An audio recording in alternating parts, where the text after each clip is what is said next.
Hello everyone, कैसे हैं आप सब बच्चों। आज हम सीखेंगे present continuous tense. Present continuous tense सीखने से पहले हम लोग इसका मतलब सीखेंगे कि मतलब क्या होता है। प्रेजेंट का मतलब वर्तमान समय, जो इस समय चल रहा है। कॉन्टिन्यूअस का मतलब होता है लगातार होते रहना, लगातार जारी रहना। तो किसी भी काम का लगातार होते रहना कॉन्टिन्यूअस कहलाता है। और टेंस मतलब काल। तो वर्तमान समय में अगर कोई काम जारी है या कोई काम लगातार हो रहा है तो उसे हम बोलते हैं प्रेजेंट कॉन्टिन्यूअस टेंस में। तो सबसे पहले जब हम इसकी ट्रांसलेशन सीखेंगे तो ट्रांसलेशन में सेंटेंसेस, मैंने सबसे पहले आपको बताया था कि जो सेंटेंसेस होते हैं वो 3 टाइप्स के होते हैं: अफर्मेटिव, निगेटिव एंड इंटेरोगेटिव। सबसे पहले हम अफर्मेटिव सेंटेंसेस को सीख लेते हैं। और अफर्मेटिव सेंटेंसेस को हम कहते हैं पॉजिटिव सेंटेंस, मतलब जिनमें कोई भी बात नकारात्मक नहीं होती। एक सिंपल स्टेटमेंट जो होती है उसको हम बोलते हैं पॉजिटिव सेंटेंस या अफर्मेटिव सेंटेंस। और ट्रांसलेशन करने से पहले हम लोगों को इसका स्ट्रक्चर पता होना चाहिए। स्ट्रक्चर के लिए क्या करते हैं, सबसे पहले सब्जेक्ट आता है, after that is am are according to subject. जो ये हेल्पिंग वर्ब है इज एम आर, जो भी हमारा सब्जेक्ट है, सब्जेक्ट सिंगुलर है, प्लूरल है या जो भी सब्जेक्ट है उसके अकॉर्डिंग हम इज एम आर का यूज करते हैं। उसके बाद वर्ब जो होती है, वर्ब की जो बेस फॉर्म है यानी कि फर्स्ट फॉर्म है, उसकी आईएनजी फॉर्म लगाते हैं। आईएनजी फॉर्म वर्ब में आईएनजी ऐड कर देते हैं। जैसे कि आपने डू कहा तो डू फर्स्ट फॉर्म हो गई, डू में आईएनजी ऐड कर देंगे, डूइंग हो गया। उसके बाद ऑब्जेक्ट और कॉम्प्लीमेंट। अब इसमें क्या, अब मैंने आपको 3 हेल्पिंग वर्ब्स यहाँ बताई है। 3 helping verbs is am are. तो इसमें इसका यूज किसके साथ करते हैं, एम का किसके साथ करते हैं और आर का यूज किसके साथ करते हैं। सबसे पहले देखेंगे एम का यूज केवल आई के साथ होता है प्रेजेंट टेंस में, और वो भी कॉन्टिन्यूअस टेंस में। तो प्रेजेंट कॉन्टिन्यूअस टेंस में आई के साथ एम का यूज होता है।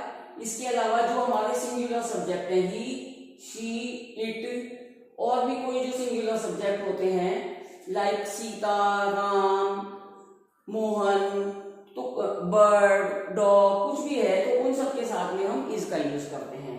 और इसके अलावा जो हमारे प्लूरल सब्जेक्ट होते हैं लाइक यू, वी, दे या और भी अदर प्लूरल सब्जेक्ट होते हैं, उन सब के साथ हम आर का यूज करते हैं। अब हम सीखते हैं इसकी ट्रांसलेशन करना। ट्रांसलेशन में सबसे पहले, क्योंकि आई को हम ले लेते हैं, आई एम जो एक हेल्पिंग वर्ब है, एम का यूज केवल आई के साथ होता है। तो पहले इसी की ट्रांसलेशन सीख लेते हैं कि मैं यहां सो रहा हूं। तो अकॉर्डिंग टू स्ट्रक्चर सबसे पहले आ जाएगा आपका सब्जेक्ट। सब्जेक्ट मतलब डूअर, काम को करने वाला। काम कौन कर, काम क्या हो रहा है, पहली बात तो काम को देखिए, सोने का काम हो रहा है। और ये काम जो है वो कौन कर रहा है, मैं कर रहा हूं। तो मैं जो है वो सब्जेक्ट हो गया, तो आई, और आई के साथ हमें यूज करना है एम। तो आई एम का मतलब हो गया मैं हूं। मैं हूं, क्या कर रहा हूं, मैं सो रहा हूं। सोना इसमें मेन वर्ब है, सोने के लिए स्लीप। और स्लीप में आप वर्ब में आईएनजी, वर्ब की आईएनजी फॉर्म लगानी है।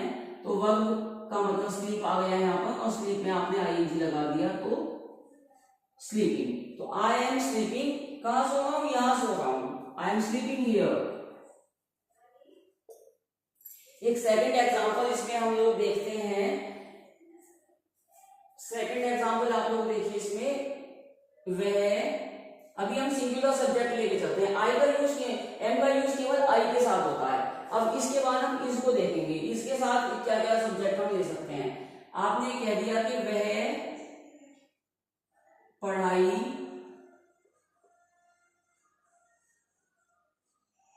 कर रहा है।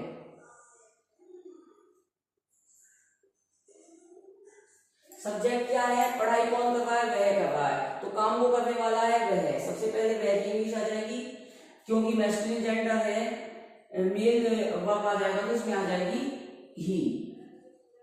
ही के साथ इसका यूज होगा, सिंगुलर सब्जेक्ट के साथ इसका यूज होता है। तो ही इज, पढ़ाई करना, पढ़ाई करना मतलब स्टडी करना, तो ही इज स्टडीइंग। स्टडी में आपने आईएनजी ऐड कर दिया, तो ही इज स्टडीइंग। अब आप ही के बाद शी सब्जेक्ट ले लीजिए। शी में आप कर रहे हैं वह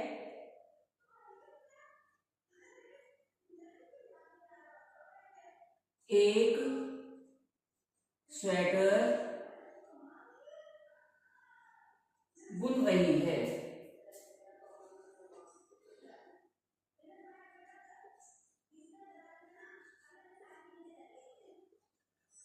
अब ये फीमेल आ गई है, दोनों आप देखिए दोनों वह ये मेल है, मेल को हम ही बोलते हैं और फीमेल को शी बोलते हैं। तो शी आ जाएगा सब्जेक्ट पहले, शी। अब सब्जेक्ट सिंगुलर है तो इज आ जाएगा, शी इज। अब शी इज आ गया, उसके बाद वर्ब की आईएनजी फॉर्म लगानी है। वर्ब क्या है? बुनना। बुनने की इंग्लिश निट, KNIT। अब इसमें देखिए के साइलेंट है, अब क्योंकि आईएनजी फॉर्म लगानी है तो निटिंग हो जाएगा, बुन वही, KNITTING, knitting. She is knitting a sweater.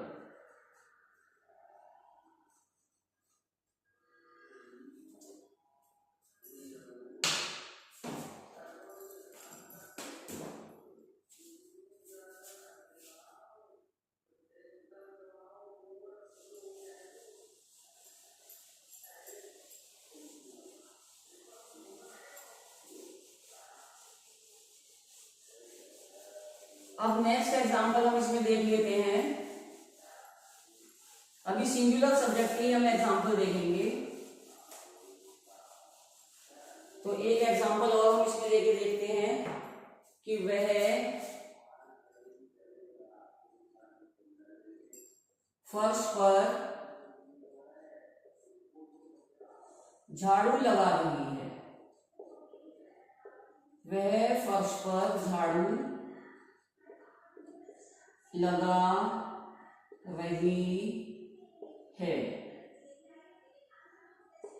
अब वह फिर फीमेल आ गई है तो शी का यूज करेंगे वह के लिए, शी। सब्जेक्ट सिंगुलर है तो इज आ जाएगा, इज। अब क्या काम कर रही है वो? झाड़ू लगाने का काम कर रही है। झाड़ू लगाना मतलब स्वीपिंग। तो she is sweeping, she is sweeping. वह झाड़ू लगा रही है। कहां लगा रही है? फर्श पर झाड़ू लगा रही है। She is sweeping the floor, मतलब वह फर्श को साफ कर रही है झाड़ू लगाकर। एक और इसमें एग्जांपल हम देखते हैं। बारिश हो रही है। आप एक नेक्स्ट एग्जांपल इसमें देखिएगा, बारिश हो रही है। अब ये इट का यूज आ गया है, इट के साथ इज का यूज होता है, तो इट इज। क्या काम हो रहा है इसमें? बारिश होने का काम हो रहा है। रेन मतलब बारिश होना, और बारिश हो रही है, आईएनजी फॉर्म लगा देंगे, इट इज रेनिंग। बारिश हो रही है। इसके बाद हम नेक्स्ट एग्जांपल देख लेते हैं।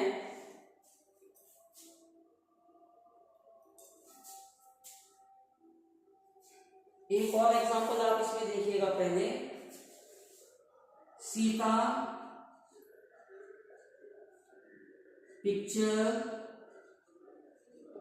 पेंट कर रही है। सीता पिक्चर पेंट कर रही है। अब इसमें हम अभी तो ही और शी लेकर चल रहे थे, हम नाम के अकॉर्डिंग देखेंगे। कोई भी सिंगुलर नेम जो होता है उसके साथ भी सिंगुलर है तो इज का यूज होगा। तो Sita is painting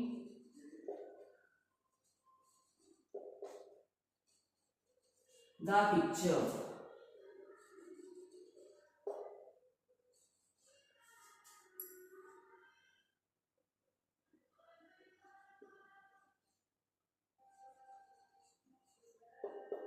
next example आप लोग इसमें देखिएगा।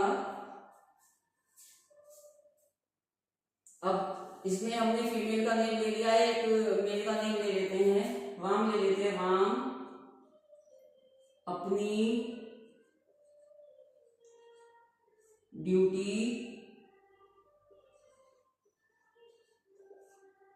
कर रहा है।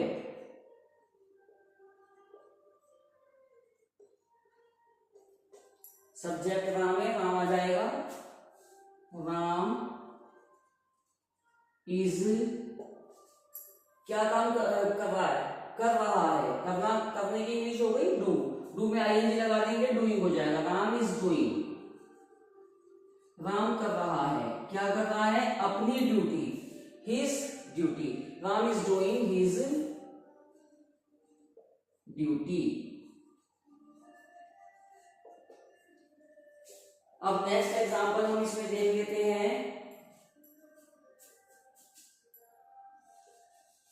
और सब्जेक्ट को चेंज कर लेते हैं, लेकिन सिंगुलर सब्जेक्ट ही पहले हम कुछ एग्जांपल्स देखेंगे। डिफरेंट सब्जेक्ट्स हो सकते हैं, लेकिन अभी क्योंकि सिंगुलर सब्जेक्ट के बारे में हम सीख रहे हैं, सिंगुलर के ही फॉर्मूले के अकॉर्डिंग अभी हम ट्रांसलेशन करेंगे। एक और एग्जांपल इसमें हम देखते हैं।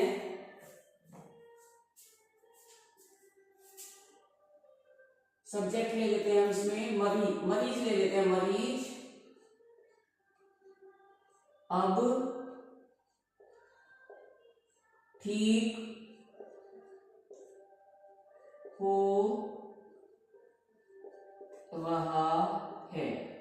मरीज मतलब पेशेंट। तो सबसे पहले मरीज को ले लेते हैं, द पेशेंट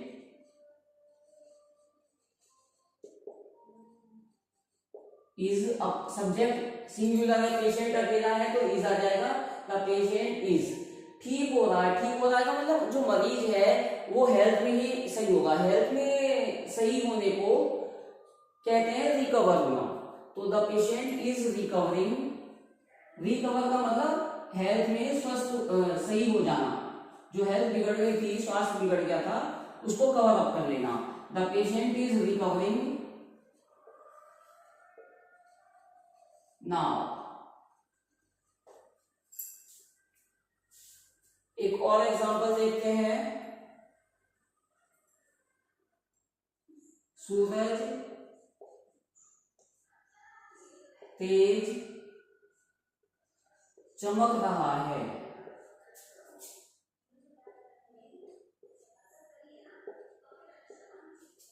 सूरज है, सूरज को सब्जेक्ट ले लिया, द सन।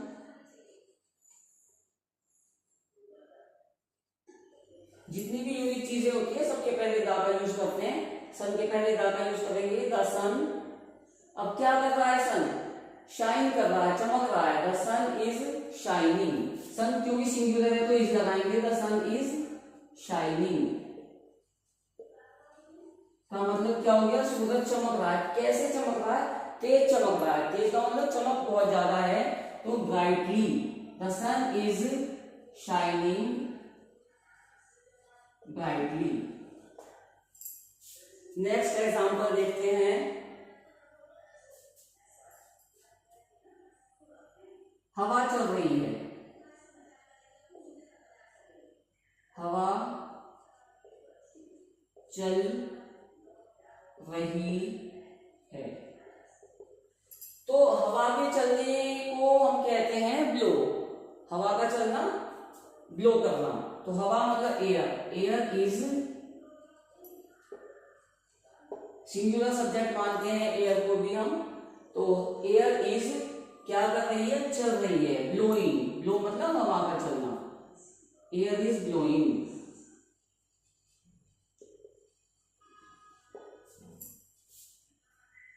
और एक एग्जांपल इसमें हम देखते हैं। पानी बह रहा है। पानी बह रहा है। Water is. अब पानी के बहने को क्या कहते हैं? पानी का बहना होता है फ्लो।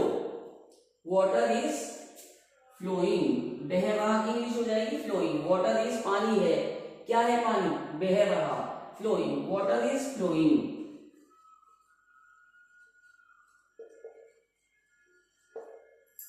एक और एग्जांपल इसमें हम देखते हैं।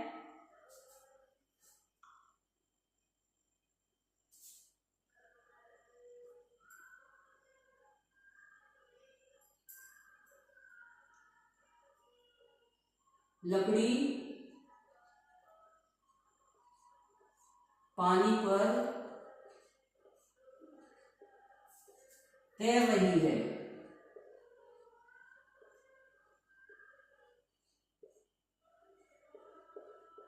अब इसमें मैं आपको दो एग्जाम्पल समझाऊंगी। तैरना वर्ड का मीनिंग इसमें आपको समझना होगा। एक तो लकड़ी पानी पर तैर रही है, लकड़ी would, the wood is,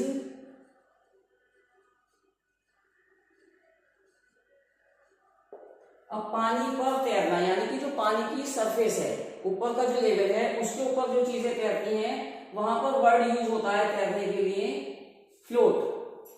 the wood is floating, float का मतलब पानी के ऊपर तैरना, तो पानी के ऊपर तैर रही है। The wood is floating on water, तो लकड़ी जो है वो पानी के ऊपर तैर रही है, पानी की सरफेस पे तैर रही है। नेक्स्ट एग्जांपल तैरने का ही और हम देखते हैं। वह लड़का नदी में तैर रहा है, नदी में तैर रहा है।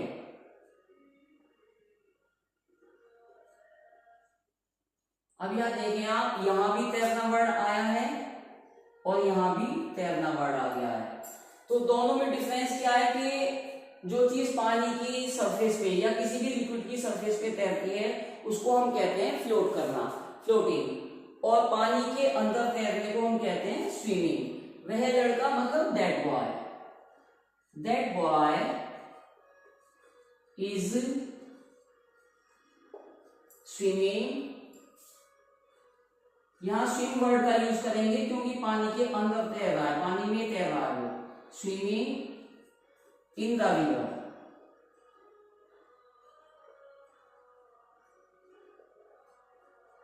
तो ये डिफरेंस है, आप लोगों को ध्यान रखना होगा कि पानी की सरफेस पे तैरना मतलब फ्लोटिंग करना और पानी में तैरना मतलब स्विमिंग करना। नेक्स्ट एग्जांपल इसका हम देखते हैं।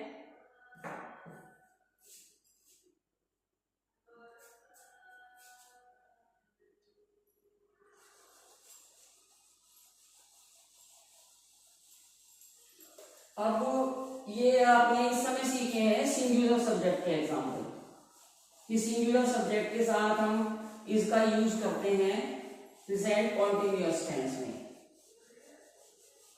अब एग्जांपल लेंगे हम प्लूरल सब्जेक्ट का। तो प्लूरल सब्जेक्ट के साथ हम क्या यूज करते हैं, आर का यूज करते हैं। प्लूरल सब्जेक्ट होगा तो आर का यूज करेंगे और वर्ब की ING form object of complement. तो एक एग्जांपल, कुछ एग्जांपल इसके देखते हैं।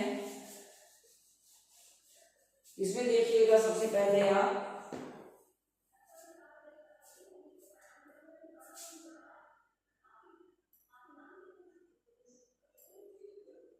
पहले सब्जेक्ट ले लेते हैं यू को। तुम उसे फ्रेंच सिखा रहे हो,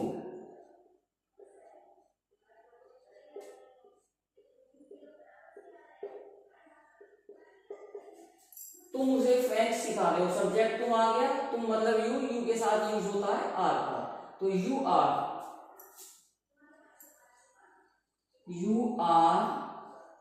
क्या कर रहे हो, काम क्या चल रहा है इसमें, सिखाने का, सिखा रहे। टीच मतलब सिखाना और टीचिंग हो जाएगा सिखा रहे, आईएनजी फॉर्म लग जाएगी वर्ब में। यू आर टीचिंग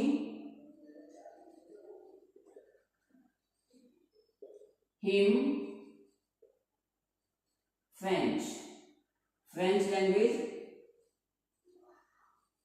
तो you are teaching him French. Next example देख लेते हैं। अब तुम के साथ के अलावा हम नेक्स्ट एग्जांपल देखते हैं हम का। हम गाड़ी से दिल्ली जा रहे हैं, हम गाड़ी से दिल्ली जा रहे हैं। तो हम आ गया, हम मतलब वी के साथ फिर क्योंकि प्लूरल सब्जेक्ट है तो आर का यूज करेंगे, वी आर। उसके बाद काम हो रहा है जाने का, जाने में आईएनजी फॉर्म लग जाएगी रहा रही के लिए, तो we are going, we are going मतलब हम जा रहे हैं। कहां जा रहे हैं, to Delhi, we are going to Delhi. कैसे जा रहे हैं? गाड़ी से। जब किसी चीज के द्वारा जाते हैं तो उसके लिए लगता है से के लिए बाय ट्रेन।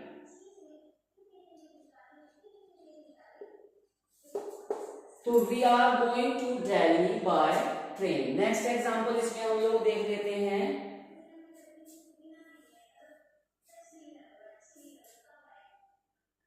नेक्स्ट एग्जांपल देखिएगा इसमें। अब तुम आ गया, हम आ गया, वे का एग्जांपल ले लेते हैं।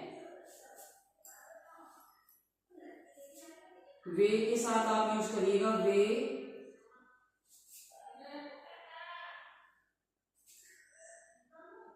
फसल काट रहे हैं।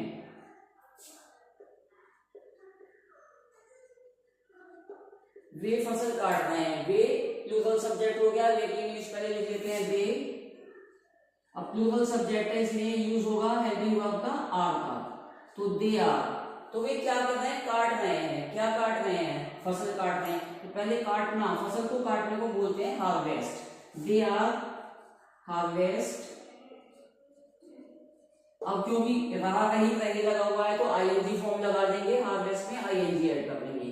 दे आर हार्वेस्टिंग क्रॉप। क्रॉप मतलब फसल। तो they are harvesting crop. Next example देखते हैं और प्लूरल सब्जेक्ट का ये ले लेते हैं विद्यार्थी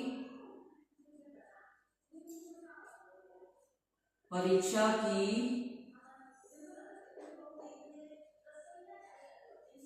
तैयारी कर रहे हैं।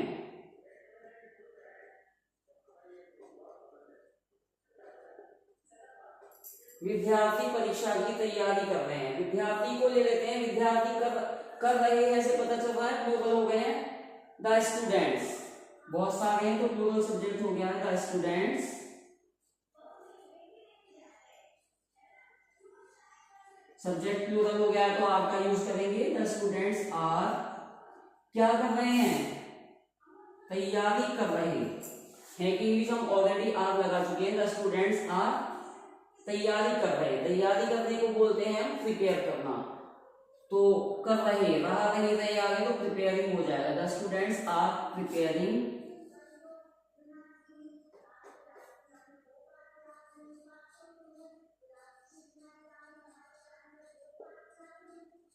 For exams. तो students are preparing for exams. Next example हम इसमें अब देखते हैं।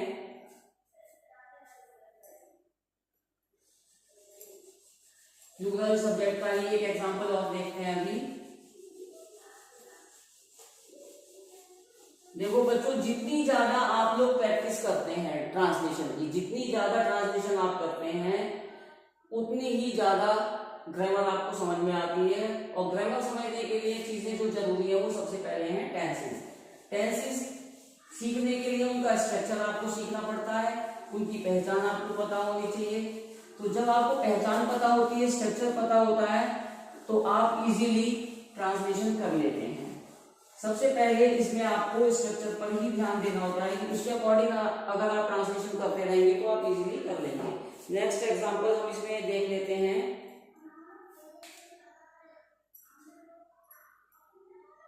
तुम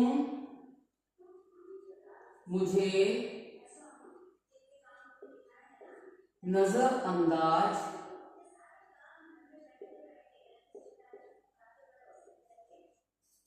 कर रहे हो।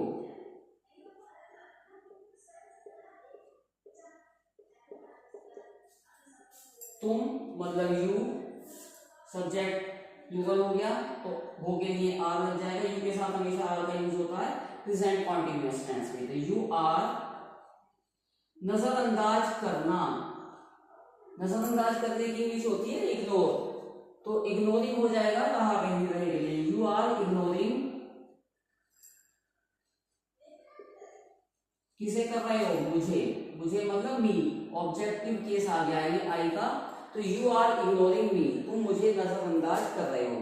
तो आज बच्चों हम इतना ही सीखते हैं प्रेजेंट कॉन्टिन्यूअस में। आज हमने अफर्मेटिव सेंटेंसेस बनाना सीखा है, और नेक्स्ट वीडियो में हम इसी की ये अफर्मेटिव मतलब पॉजिटिव, अब नेक्स्ट वीडियो में हम इन्हीं टेंस में निगेटिव सेंटेंसेस बनाना सीखेंगे। और वीडियो आपको पसंद आई हो तो प्लीज लाइक शेयर जरूर कर दें और सब्सक्राइब कर दें मेरे चैनल को। Thank you.